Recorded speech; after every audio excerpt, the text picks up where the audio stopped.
a Spanish term. There you are. Colorado became a state in 1876. That's why we're known as the Centennial State. It was the nation's centennial. Before we were a state, we had capitals in several other cities, and so we had what was known as a legislature on wheels. They traveled by wagon to different locations to govern, so they had to camp out. They had to cook for themselves. They had to carry all their legislative materials with them. So it wasn't easy. And when they came to Denver, which at the time was a thriving metropolis of almost 5,000 people, they loved it because there were hotels and restaurants. And as one legislator put it, there were women to take care of it, which brings us to this, the Women'sville Tapestry. Because for 70 years, only one woman was honored in our capital, and it was this woman, Frances Jacobs. Frances Jacobs was from Kentucky. She came here with her husband. She came at a time when people came here because they had tuberculosis, and they came here for the fresh air. So many of them were destitute and could not afford medical care, so she started several charities. Those charities turned into the United Way, which everybody but probably you has heard of. Right? Have you heard of the United Way? Yeah, it's the largest philanthropy in the United States, but I found that people from other countries haven't heard of it. She also started a hospital, National Jewish Health Hospital, and it's still going strong. It's still one of the most renowned respiratory hospitals in the world or in the nation. She also introduced free kindergarten. That's why she's there with that cute little girl. I could go on and on about her, but you'd probably like to see the entire building, so I'll stop there. In the top left, the reason I mention her is when we get into the dome, there are 16 original stained glass windows. They were put up there in 1900, right before the Capitol was completed.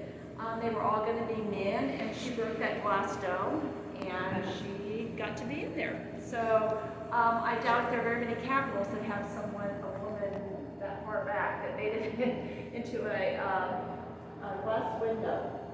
In the top left-hand corner is Chapita. Chapita was married to the Ute Chief Uray. He is the most popular man in our building. He has 2 stained glass windows. And when they were voting on who to put in those 16 original stained glass windows, they said it would take 6 months to agree on one name. He was a unanimous decision. I'm guessing she was 6 months. Chapita traveled with Chief Uray to Washington, D.C. He was very they were both very popular because they did not want bloodshed for their Ute tribe. So they signed several peace treaties, traveled to Washington, D.C., and she's probably one of the first women to speak in front of the Senate. In the top right-hand corner is Mother Cabrini. If you go up I-70, you'll see Mother Cabrini's shrine. That's because she was the first citizen saint in the United States. Her name is also on the Statue of Liberty. I thought she lived her entire life here because she did so much. She had a school for orphan girls. The shrine was her summer camp for orphan girls, but if you're from Chicago, you know a lot about her too. She visited. And then I have to mention Dr. Florence Sabin because we have so many medical people here today. I'm so proud that each state has 2 statues in the Capitol in Washington, D.C., and one of ours is from the medical profession. Dr. Sabin was the first woman to attend Johns Hopkins University Medical School. She was one of the first women, she was the first woman to teach at medical school. She was on many national scientific and health-related boards, and when she retired, the governor asked her to come back and be on a subcommittee for public health laws, and those health laws are named after her.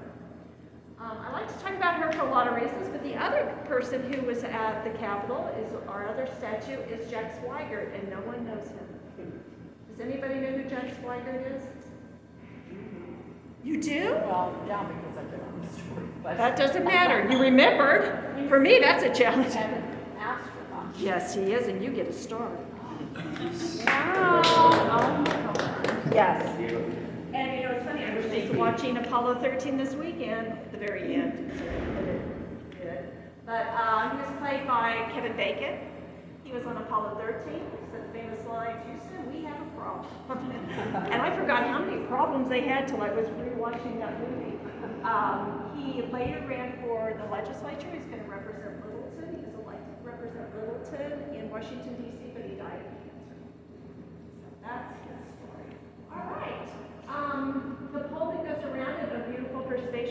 actually written by someone from Massachusetts. She was visiting Pikes Peak, was so taken by the beauty, she wrote that. You know, it's later been put to music.